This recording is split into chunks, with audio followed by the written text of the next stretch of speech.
On t'a appris que tu avais besoin de plus d'argent, plus d'attention, plus de validation. Et bien sûr, plus tu poursuis, plus cela t'échappe. Ironique, non? Maintenant, imagine l'inverse, que moins tu as besoin, plus tu attires. Cela ressemble à un simple tour de passe-passe, mais c'est de la pure philosophie stoïcienne. Quand tu cesses de dépendre, tu deviens libre. Et quand tu es libre, tu arrêtes de supplier et tu commences à choisir. Les gens le remarquent. Les opportunités aussi. Parce que celui qui n'a besoin de rien n'est pas vide, il est complet. Et cela, que tu le crois ou non, est la chose la plus magnétique qui soit. Reste jusqu'à la fin, car dans la dernière leçon, tu découvriras quelque chose qui peut changer la façon dont tu vois tout, de tes relations à tes décisions les plus importantes. Mais avant de commencer, si tu trouves ces vidéos utiles, je t'encourage à t'abonner et à activer les notifications pour rester informé des dernières nouveautés. Commençons. Chapitre 1, le pouvoir de ne rien avoir besoin. Il y a quelque chose que personne ne t'a jamais appris. Ni à l'école, ni à la maison, ni ailleurs. C'est ceci, plus tu veux quelque chose désespérément, plus cela s'éloigne. Non pas parce que l'univers est cruel, ni parce que tu ne le mérites pas, mais parce qu'il existe une différence énorme, brutale, entre désirer quelque chose et en avoir besoin. Et cette différence change tout. Réfléchis un instant. Quand tu dis « je veux un meilleur travail », il y a une certaine énergie. Il y a de l'enthousiasme, une projection, une possibilité. Mais quand tu dis « j'ai besoin de ce travail, sinon ma vie n'a pas de sens », quelque chose change en toi. Tu te crispes, tu t'accroches, tu commences à agir depuis la peur. Et cette tension, curieusement, est exactement ce qui fait que les opportunités te glissent entre les doigts. Les stoïciens le savaient parfaitement. Marc Aurèle, l'un des empereurs les plus puissants de Rome, ne passait pas ses matinées à poursuivre davantage de pouvoir. Il les consacrait à se rappeler qu'il n'en avait pas besoin, qu'il pouvait tout perdre et rester lui-même. Ça ne le rendait pas faible. Cela le rendait imparable. Parce que lorsque tu n'as pas besoin de quelque chose avec désespoir, tu peux le rechercher avec calme. Tu peux agir sans trembler de peur. Tu peux prendre des décisions avec ta tête, et non sous l'emprise de la panique. Alors, quelle est la vraie différence entre désirer et avoir besoin? Le désir dit « j'aimerais avoir cela, et si je l'obtiens, tant mieux ». Le besoin dit « si je ne l'ai pas, je suis incomplet, il me manque quelque chose, je vaux moins ». Tu vois le piège? Le besoin part d'une idée déjà brisée, que toi, tel que tu es maintenant, tu n'es pas suffisant. Et à partir de cette base fissurée, tout ce que tu construis devient instable. Le manque génère l'attachement. L'attachement génère la désespérance. Et la désespérance produit exactement l'opposé de ce que tu recherches. Imagine quelqu'un qui est resté célibataire pendant 3 mois et qui commence à chercher avec urgence. Cette urgence se ressent. Elle se voit dans sa manière de parler, de poser des questions, de vouloir impressionner chaque personne qu'il rencontre. Et la personne en face le ressent, même sans savoir exactement pourquoi. Elle sent simplement qu'il y a quelque chose d'inconfortable, trop de tension dans l'air. Et elle ressent le besoin de s'éloigner. Maintenant, imagine quelqu'un qui est bien avec lui-même. Qui n'a besoin de personne pour se sentir complet.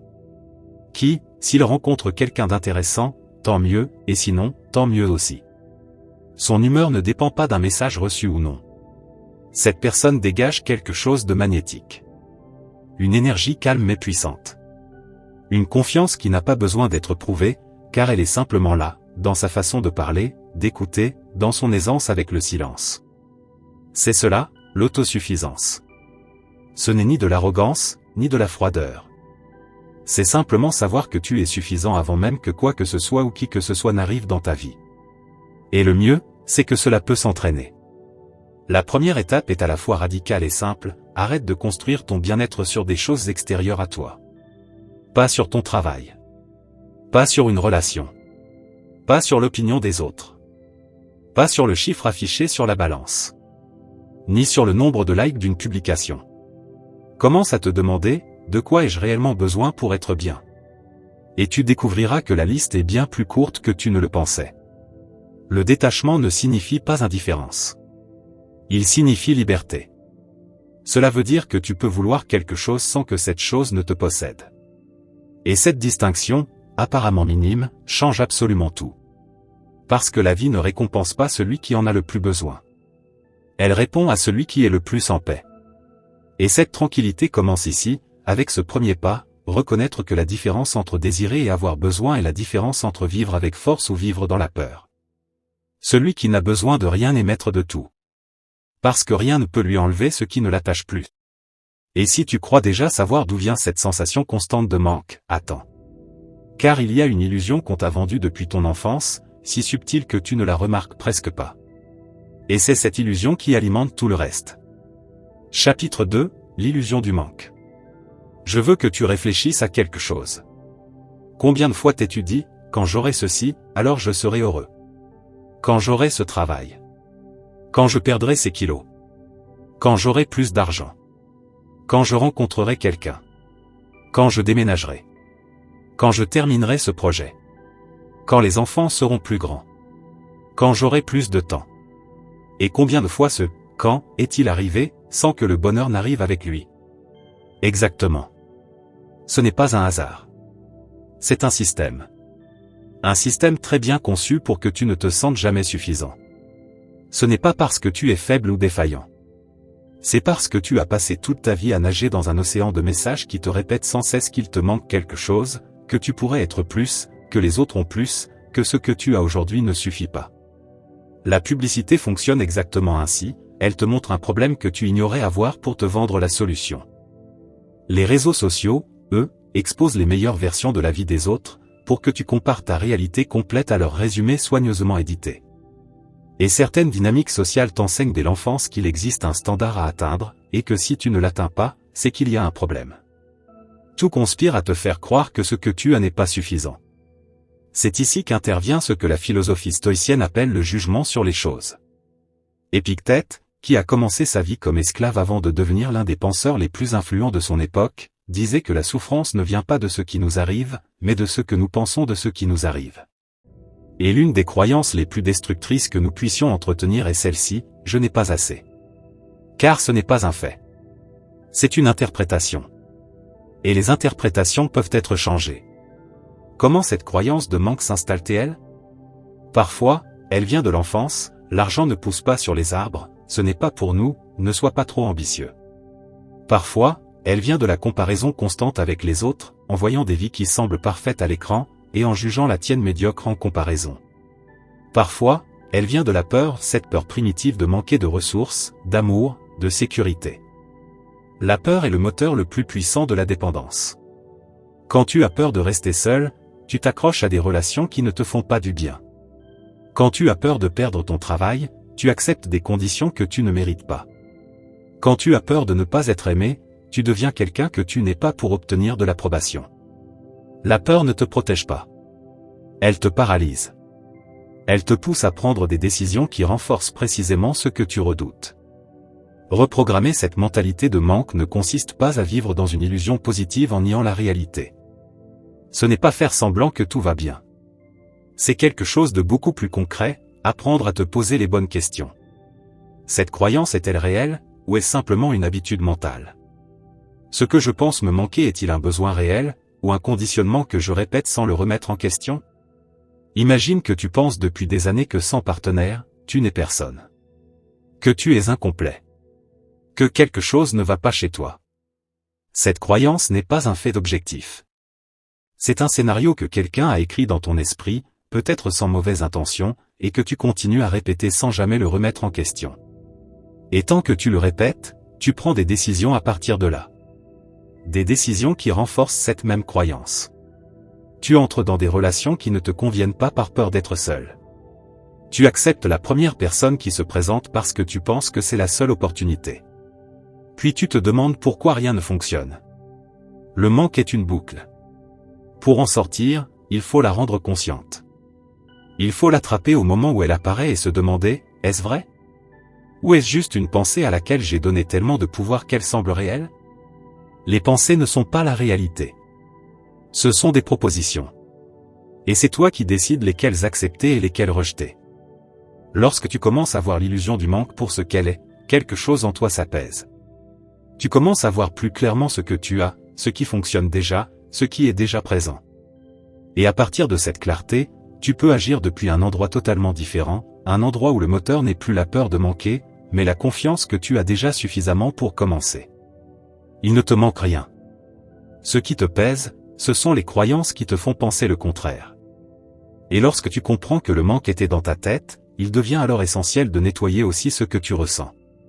Car il existe une forme d'attachement qui ne vient pas de la raison, mais du cœur. Et c'est la plus difficile à travailler, la plus douloureuse à reconnaître, mais aussi la plus transformative lorsque tu apprends enfin à la lâcher. Chapitre 3, le détachement émotionnel. Lâcher prise. Cela paraît simple à dire, n'est-ce pas? Laisse aller. Ne t'accroche pas. Comme s'il suffisait d'ouvrir la main pour laisser tomber ce que l'on tient. Mais tu sais très bien que cela ne fonctionne pas ainsi. Il y a des personnes, des situations, des souvenirs qui s'accrochent à toi comme s'ils avaient leur propre vie. Et peu importe combien tu essaies de ne plus y penser, ton esprit y revient encore et encore, comme un disque rayé. Alors parlons honnêtement de ce que signifie vraiment lâcher prise. Lâcher prise, ce n'est pas cesser de ressentir. Ce n'est pas s'anesthésier émotionnellement, ni devenir froid comme une pierre. Lâcher prise, c'est arrêter d'exiger que les choses soient différentes de ce qu'elles sont. C'est faire la paix avec la réalité telle qu'elle se présente, et non telle que tu aurais voulu qu'elle soit. C'est reconnaître que tu ressens des émotions, mais que ces émotions ne doivent pas diriger toutes tes actions. Dans les relations, c'est particulièrement difficile. Car lorsque tu aimes quelqu'un depuis le manque, ce que tu fais en réalité, c'est utiliser cette personne pour combler un vide en toi. Ce n'est pas de l'amour, même si cela y ressemble. C'est de la dépendance déguisée en amour. Et la différence entre les deux est immense. La philosophie stoïcienne a quelque chose de très clair à dire à ce sujet. Épictète parlait de la distinction entre ce qui dépend de nous et ce qui n'en dépend pas.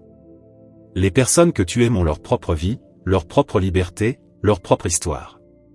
Elles ne t'appartiennent pas. Elles ne t'ont jamais appartenu. Et prétendre le contraire, ce n'est pas aimer, c'est posséder. Et la possession, même lorsqu'elle se déguise en attention ou en dévouement, finit toujours par étouffer ce qu'elle touche. Les relations basées sur la plénitude ont une toute autre texture.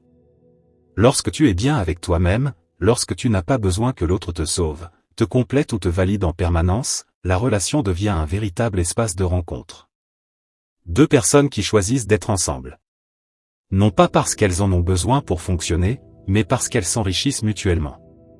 Ensemble, la vie devient plus riche, plus intéressante, plus vivante. Mais chacun reste capable d'être bien seul. Chacun possède son propre centre de gravité. Cela ne rend pas l'amour froid.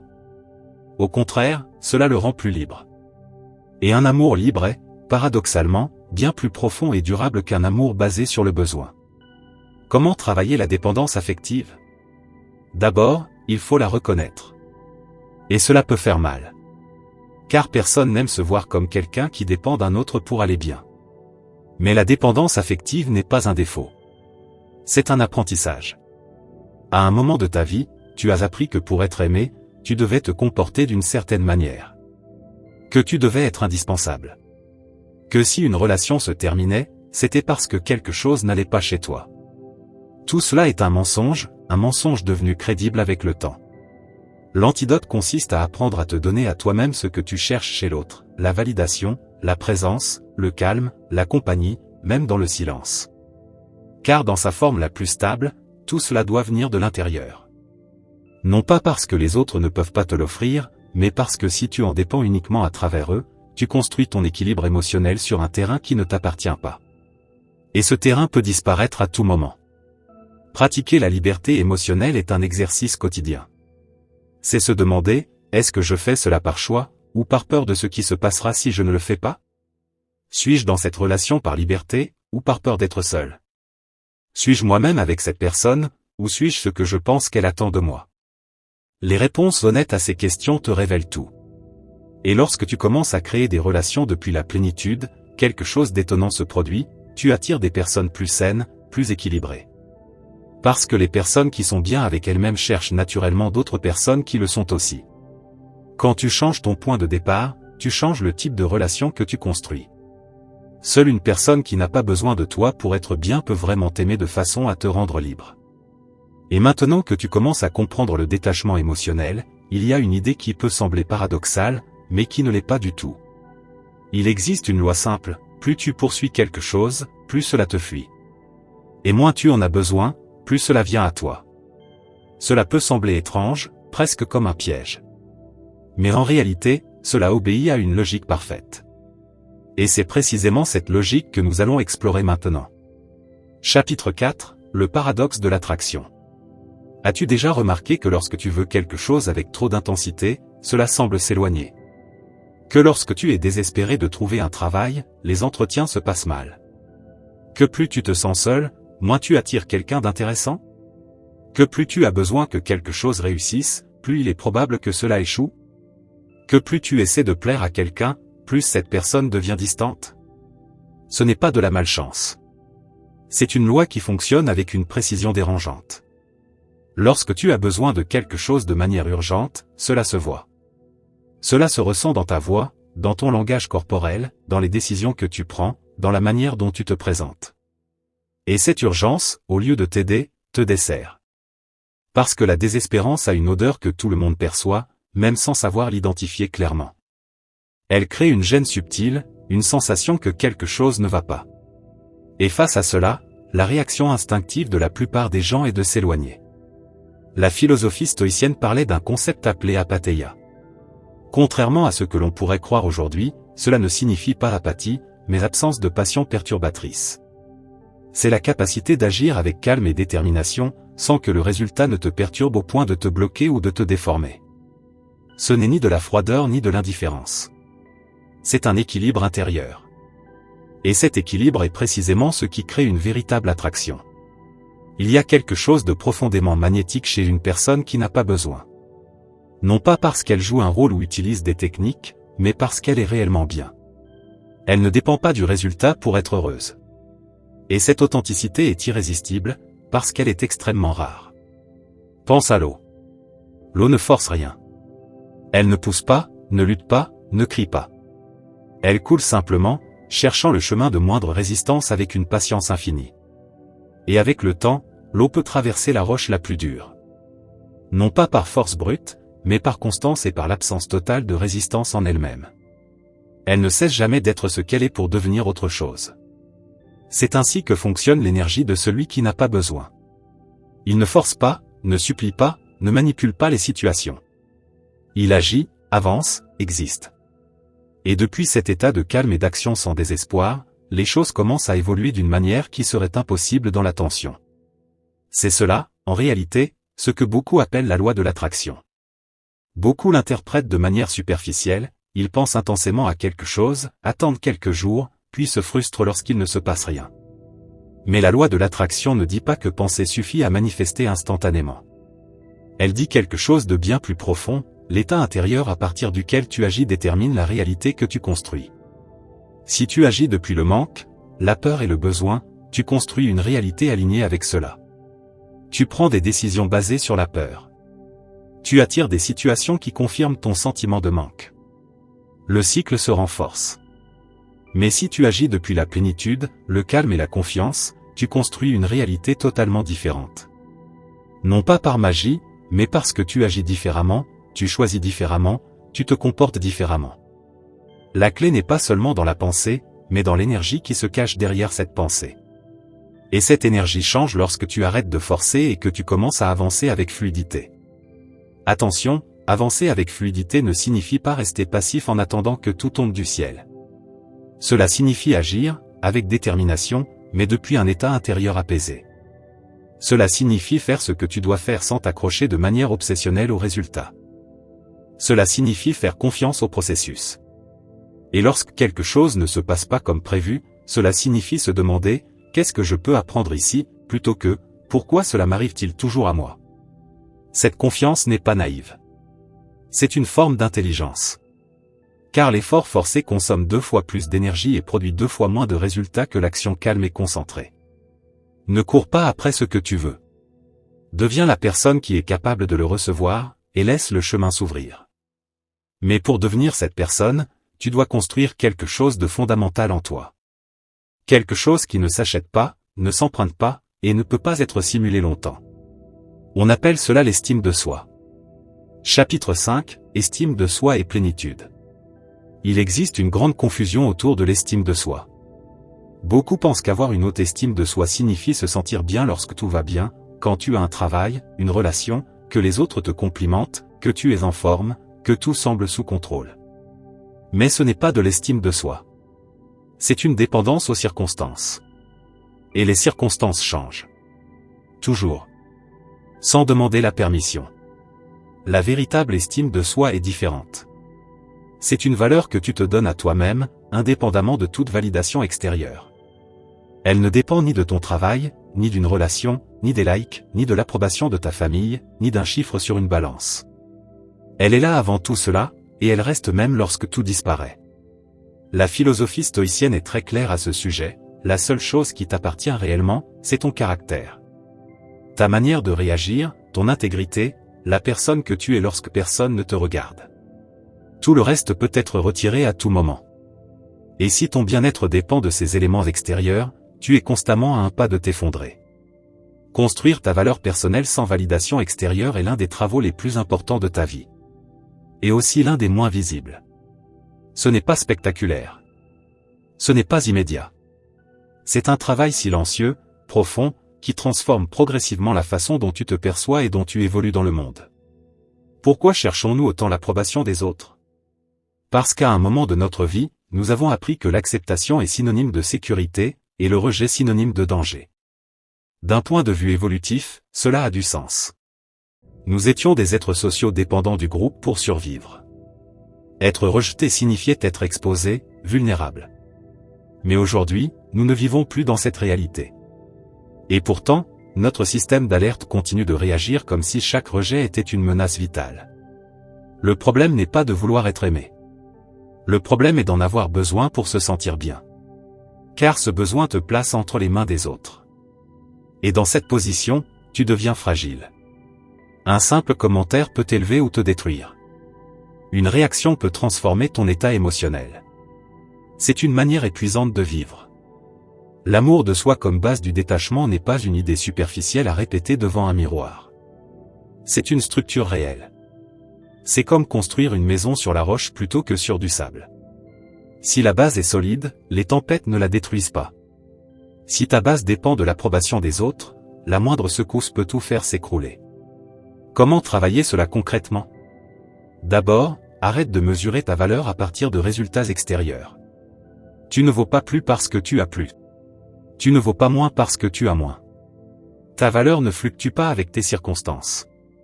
Ensuite, commence à être honnête avec toi-même sur qui tu es et ce que tu veux, indépendamment des attentes des autres. Cela implique parfois de décevoir. De dire non là où tu disais oui par peur. D'accepter de ne pas plaire à tout le monde. Mais en échange, tu gagnes une vie plus authentique et plus paisible. Enfin, traite-toi avec la même bienveillance que tu offrirais à quelqu'un que tu aimes. Beaucoup de personnes sont extrêmement gentilles avec les autres, mais impitoyables avec elles-mêmes. Elles s'imposent des exigences irréalistes, se critiquent durement, et ne reconnaissent jamais leurs efforts. Ce n'est pas de l'exigence saine. C'est une forme de maltraitance intérieure. Et personne ne donne le meilleur de lui-même dans ces conditions. Se sentir suffisant tel que tu es ne signifie pas refuser de grandir. Cela signifie simplement que ton point de départ n'est plus le manque, mais la suffisance. À partir de là, tu peux évoluer par choix, par curiosité, par plaisir. Pas par peur ni par besoin de prouver quoi que ce soit.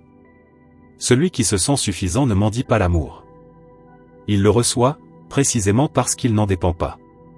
Et maintenant que cette base est plus claire, il reste un point essentiel.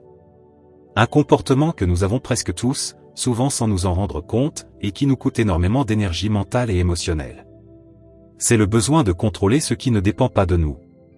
Et apprendre à lâcher cela peut littéralement transformer la qualité de ta vie quotidienne, d'une manière que tu ne peux vraiment comprendre qu'en en faisant l'expérience. Chapitre 6, l'art de lâcher le contrôle. Combien d'énergie dépenses-tu à essayer de contrôler des choses que tu ne peux pas contrôler? Réfléchis-y vraiment. Pas comme une question rhétorique, mais comme un exercice concret. Combien de fois as-tu vérifié ton téléphone pour voir si cette personne t'avait écrit? Combien de fois as-tu repassé une conversation dans ta tête, en te demandant si tu avais dit quelque chose de travers, si tu aurais pu mieux faire, si l'autre a bien interprété tes paroles? Combien de nuits as-tu passé à imaginer ce qui pourrait arriver si les choses se déroulaient d'une manière ou d'une autre? Combien d'efforts as-tu investi à vouloir que tout se passe exactement comme prévu, au moment exact où tu l'avais décidé, pour qu'au final, la vie fasse ce qu'elle veut, de toute façon? Parce que la vie ne négocie pas. Et cette obsession du contrôle n'est pas un signe de force ni de responsabilité. C'est un signe de peur. Une peur compréhensible, la peur que si tu ne contrôles pas tout, tout s'effondre. La peur de l'incertitude. La peur de ne pas savoir. Mais le piège du contrôle, c'est qu'il consomme ton énergie sans te donner de vraie sécurité. Il ne produit qu'une illusion de sécurité. Et lorsque la réalité ne correspond pas à tes attentes, la chute est double, celle du résultat qui n'arrive pas, et celle du sentiment d'avoir échoué à contrôler.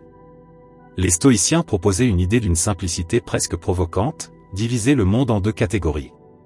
Ce qui dépend de toi, et ce qui n'en dépend pas. Et consacrer toute ton énergie uniquement à ce qui dépend de toi. Le reste, laisse-le. Non pas parce que ce n'est pas important, mais parce que gaspiller ton énergie sur ce que tu ne peux pas changer est un luxe que tu ne peux pas te permettre. Ce qui dépend de toi, tes décisions, ton effort, ton attitude, tes valeurs, la manière dont tu te traites, la manière dont tu traites les autres, la qualité de ton travail, ton honnêteté. Ce qui ne dépend pas de toi, les résultats, les réactions des autres, le timing des choses, les circonstances extérieures. Accepter cela ne signifie pas abandonner. Ce n'est pas se résigner passivement. C'est une forme d'intelligence stratégique. Tu es responsable de ton effort, de ta direction, de ta constance. Pas du résultat final. Imagine quelqu'un qui s'occupe d'un jardin. Il prépare la terre, choisit les graines, arrose régulièrement, taille quand il le faut. Il fait tout correctement. Mais il ne peut pas décider quand la pluie tombe. Il ne peut pas accélérer la croissance. Il ne peut pas forcer une fleur à éclore avant son heure.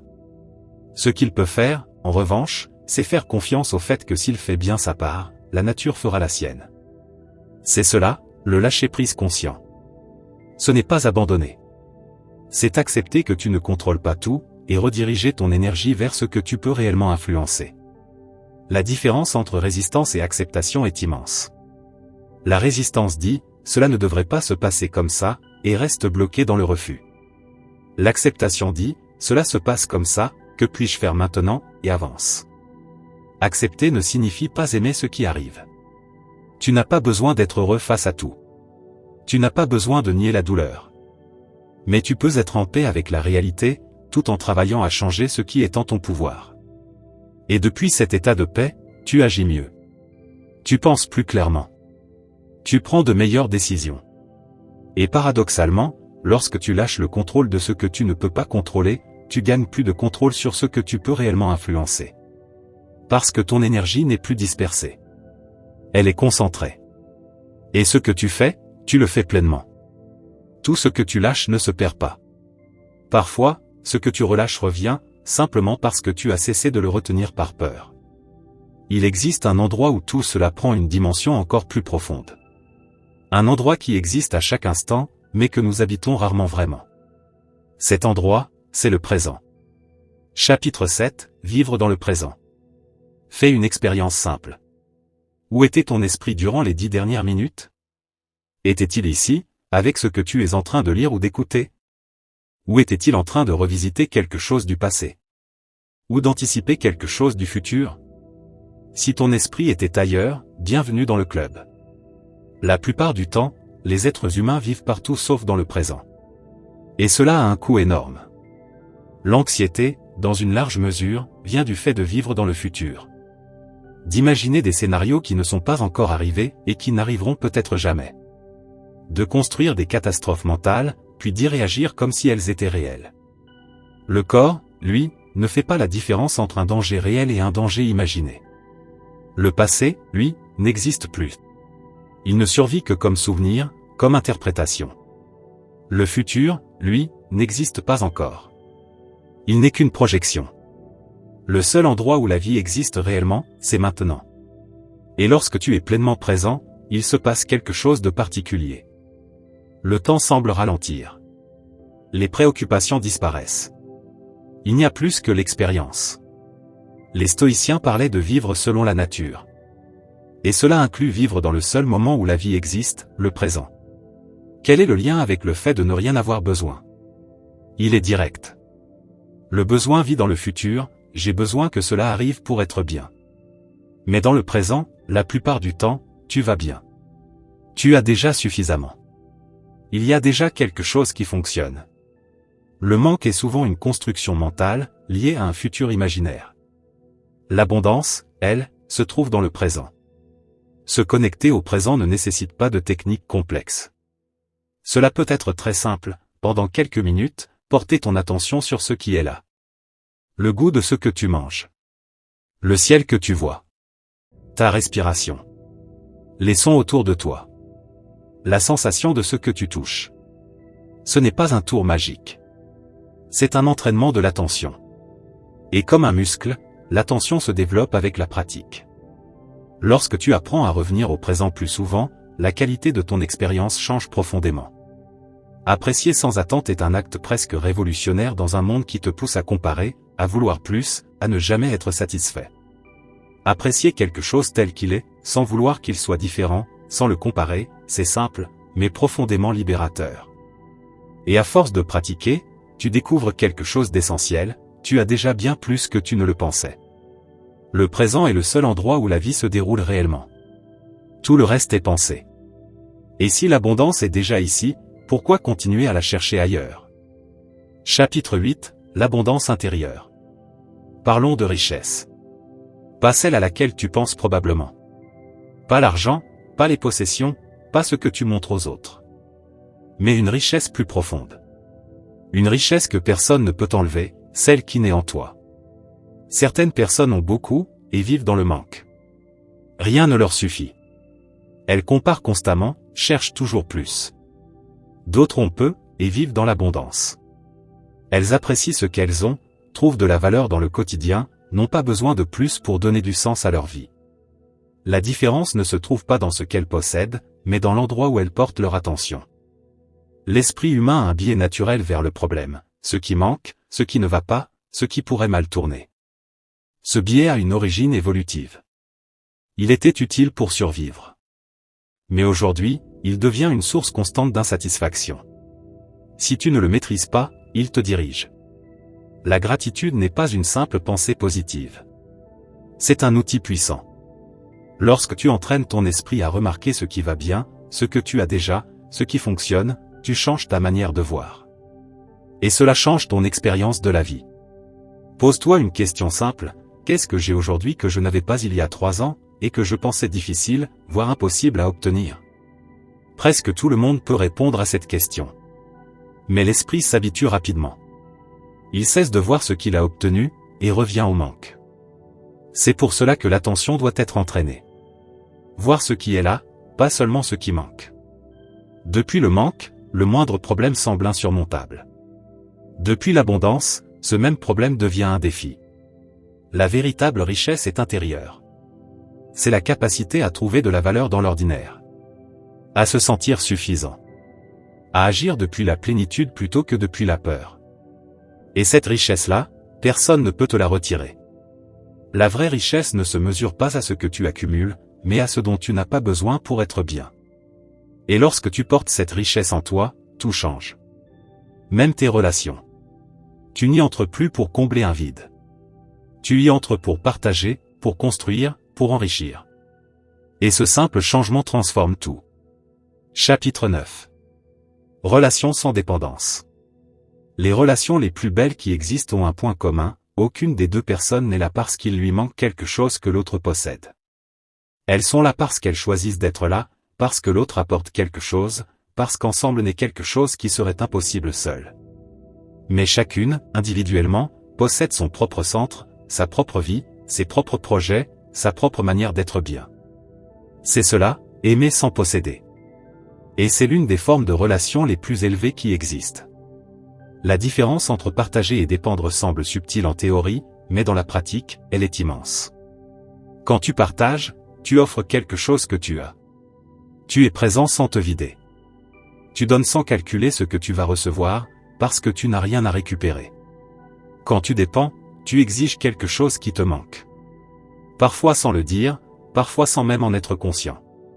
Mais cette exigence, même silencieuse, se ressent. Elle crée de la pression, génère de la culpabilité, et finit par étouffer la relation. La dépendance émotionnelle, souvent déguisée en amour, est extrêmement répandue. Elle se manifeste par des jalousies sans fondement réel, par un besoin constant d'être rassuré. Est-ce que l'autre est toujours là? Est-ce qu'il t'aime encore? Est-ce qu'il te choisit toujours? Elle se manifeste aussi par la peur de l'abandon, qui transforme la moindre distance, même normale et temporaire, en menace. Par le fait de construire toute ta journée autour des réactions de l'autre. Par le fait de perdre le fil de ta propre vie, parce que tu es trop absorbé par celle de quelqu'un d'autre. Et le plus difficile à accepter, c'est que cette dépendance produit exactement ce qu'elle cherche à éviter. Celui qui a besoin constant de validation finit par épuiser l'autre. Celui qui a peur d'être abandonné finit souvent par provoquer cette situation, à cause de l'intensité de sa propre peur. La philosophie stoïcienne apporte ici une vision claire. Tu ne peux pas contrôler la manière dont l'autre t'aime. Tu ne peux pas contrôler s'il reste ou s'il part. Tu ne peux pas garantir qu'une relation durera. La seule chose que tu peux faire, c'est être toi-même, avec honnêteté et intégrité, et choisir consciemment avec qui tu partages ton temps et ton énergie. L'attraction authentique est calme. Elle n'a pas besoin de se prouver en permanence. Elle ne cherche pas à changer l'autre pour se sentir bien. Elle accepte le silence. Elle ne craint pas les espaces. La dépendance, elle, est urgente. Anxieuse. Elle réclame des signes constants que tout va bien. Et ces signes ne sont jamais suffisants. Comment construire des relations libres et saines? Tout commence par toi. Être bien dans ta propre vie avant de chercher quelqu'un pour te compléter. Avoir des projets, des passions, des relations qui ne tournent pas autour d'une seule personne. Te connaître, savoir ce que tu veux et ce que tu refuses. Cela implique parfois de décevoir, de dire non, d'accepter d'être incompris. Mais en échange, tu gagnes quelque chose de beaucoup plus précieux, une vie authentique. Aimer quelqu'un qui n'a pas besoin de toi pour être heureux est l'un des amours les plus solides qui existent. Parce que tu sais que s'il est là, c'est par choix, pas par peur. L'amour qui n'étouffe pas est celui qui dure. Celui qui a trop besoin finit par détruire ce qu'il touche. Quand tu deviens cette personne libre, entière, alignée, tout commence à changer. Les bonnes personnes apparaissent. Les opportunités se multiplient. Non pas par magie, mais parce que tu es devenu magnétique. Et c'est exactement ce que nous allons voir maintenant. Chapitre 10, devenir un aimant. Nous arrivons à la fin, et ce qui vient maintenant est la conséquence naturelle de tout ce qui précède. Lorsqu'une personne a travaillé sa relation aux besoins, lorsqu'elle a nettoyé les croyances de manque qu'elle répétait depuis des années sans les remettre en question, lorsqu'elle a appris à se relier aux autres avec détachement émotionnel, lorsqu'elle vit davantage dans le présent que dans un futur imaginaire, lorsqu'elle agit depuis une abondance intérieure et construit des liens à partir d'un sentiment de plénitude, alors cette personne possède quelque chose qui ne peut pas être fabriqué. Artificiellement, la cohérence. Et la cohérence est l'ingrédient le plus puissant de l'attraction véritable. Elle signifie que ce que vous pensez, ce que vous ressentez et ce que vous faites sont alignés. Il n'y a pas de fissure entre ces dimensions, pas de messages contradictoires que les autres perçoivent sans savoir exactement d'où vient leur malaise. Il n'y a pas une version publique et une version privée qui se contredisent. Quand personne ne regarde, ce que vous êtes est exactement ce que l'on voit. Dans un monde rempli de personnes qui disent une chose et en font une autre, qui projettent une image calculée tout en étant différente à l'intérieur, qui parlent d'abondance depuis une profonde sensation de manque, cette cohérence est extraordinairement rare. Et ce qui est rare, lorsqu'il est authentique, attire. La philosophie stoïcienne appelait cela la vertu, non pas dans le sens moralisateur que ce mot a aujourd'hui, mais dans son sens originel, l'excellence. L'excellence de vivre en accord avec ce que vous êtes et ce que vous croyez, sans duplicité, sans mise en scène, sans besoin de paraître autre chose que vous-même. Être exactement qui vous êtes, dans tous les contextes, avec tout le monde. Être, au lieu de poursuivre, est le changement le plus radical que vous puissiez opérer dans votre manière de vous relier à la vie. La plupart des gens poursuivent, ils poursuivent le succès, l'approbation, l'amour, le bonheur, comme si tout cela se trouvait toujours un pas devant eux. Et toute cette poursuite repose sur une même idée, ce que vous cherchez est à l'extérieur de vous, vous ne l'avez pas encore, vous êtes incomplet sans cela. Mais lorsque vous devenez une personne qui va déjà bien, quelque chose change profondément. Vous ne poursuivez plus, vous agissez, vous faites, vous partagez, vous contribuez. Et depuis cet espace d'action sans désespoir, sans cette peur latente qui tremble en dessous, les résultats arrivent d'une manière qui peut sembler surprenante, mais qui obéit à une logique parfaite. L'énergie de quelqu'un qui se sent complet est celle qui attire le plus. Ce n'est pas celui qui parle le plus, ni celui qui possède le plus, ni celui qui se vante ou cherche à impressionner. C'est celui qui transmet du calme, une sécurité tranquille, un sens clair du but. C'est celui qui entre dans une pièce sans avoir besoin qu'on lui fasse une place, parce qu'il apporte son propre espace avec lui. Celui qui peut être seul sans se sentir seul. Celui qui peut dire non sans que sa voix tremble, sans avoir besoin d'être compris. Celui qui peut recevoir un refus sans que cela ne change quoi que ce soit d'essentiel dans la manière dont il se perçoit. Comment arriver à cela? Par tout ce que nous avons vu, un travail réel et honnête, la volonté de se regarder sans le filtre de ce que l'on voudrait voir, la patience de celui qui sait que les changements profonds ne se produisent pas en une semaine, mais que chaque jour vécu avec plus d'intégrité construit quelque chose de solide. Tout arrive lorsque vous n'en avez plus besoin, parce que lorsque vous cessez d'agir par peur, vous agissez avec intégrité. Et l'intégrité, maintenue dans le temps, produit des résultats que la peur ne pourra jamais produire. Non pas parce que la vie récompense l'intégrité, mais parce que le désespoir déforme les décisions, tandis que le calme les rend claires. Le chemin n'est pas facile. Personne n'a jamais dit qu'il le serait. Il implique d'être honnête avec soi-même dans des moments où l'on préférerait ne pas l'être. Il implique de lâcher des choses qui procurent un sentiment de sécurité, même si cette sécurité est illusoire. Il implique de s'arrêter lorsque la peur vous pousse à courir. Il implique de faire confiance au processus lorsque les résultats n'arrivent pas aussi vite que vous le souhaiteriez. Il implique de tolérer l'incertitude sans s'effondrer en elle. Mais le résultat de ce travail, maintenu dans le temps, est une vie complètement différente de celle construite à partir du besoin. Une vie où vous ne mendiez plus l'attention. Une vie où vous ne vous excusez plus d'occuper de l'espace. Une vie où vos relations ont une qualité réelle, parce que vous avez construit cette qualité en vous. Une vie où les opportunités arrivent parce que vous irradiez quelque chose que les autres et les circonstances reconnaissent sans savoir exactement quoi, l'énergie calme et stable de quelqu'un qui va bien. Celui qui n'a besoin de rien attire tout. Non pas parce que l'univers récompense l'indifférence, mais parce que lorsque vous cessez de ressentir un besoin désespéré, vous devenez libre.